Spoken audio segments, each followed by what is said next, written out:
Hello, and welcome to Reading with Mrs. Young on the Internet. Let's begin our class with our declarations. I am gentle, repeat it back. I reach for the stars, repeat it back. Miracles happen to me.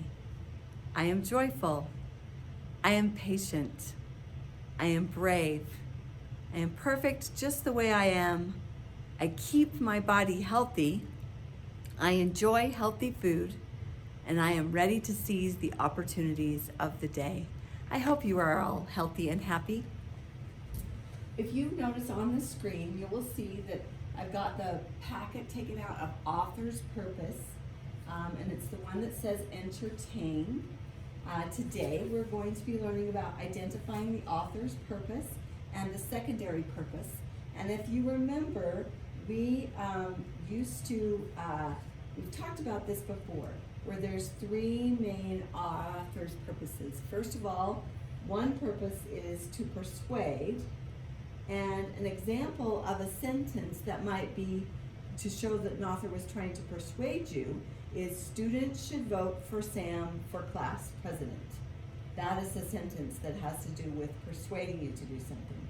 Another author's purpose is to inform, and a sentence that would show that an author wanted to inform you is a rescue dog uses its sense of smell to find things. So you learned something from that sentence.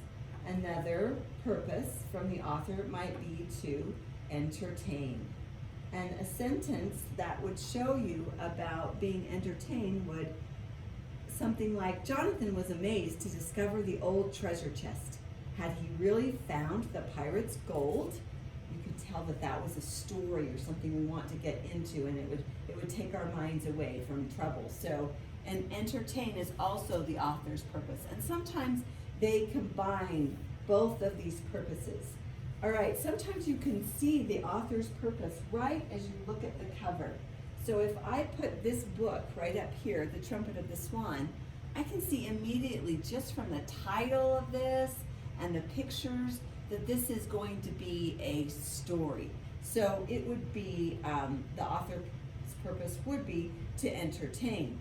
Now you might learn some natural things about nature and swans as you read this book, so it might have a secondary purpose to inform, but the main purpose is definitely to entertain.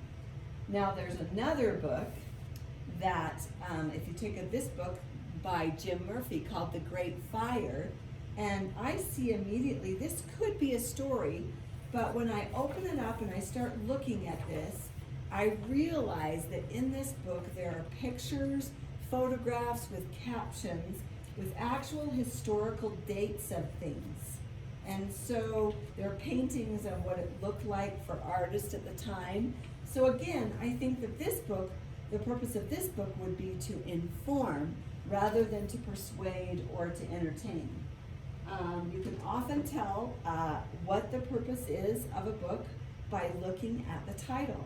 So if you would take out your passages that came with this lesson, the first passage is called The Dress in a Dream. Would you please mark this passage as we go along together?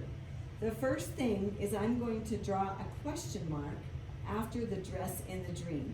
I'm going to predict, I think this probably, just because of the title, it might be to entertain, but you never know. I'm going to keep reading just to make sure I made a prediction that this passage is to entertain, the author's purpose.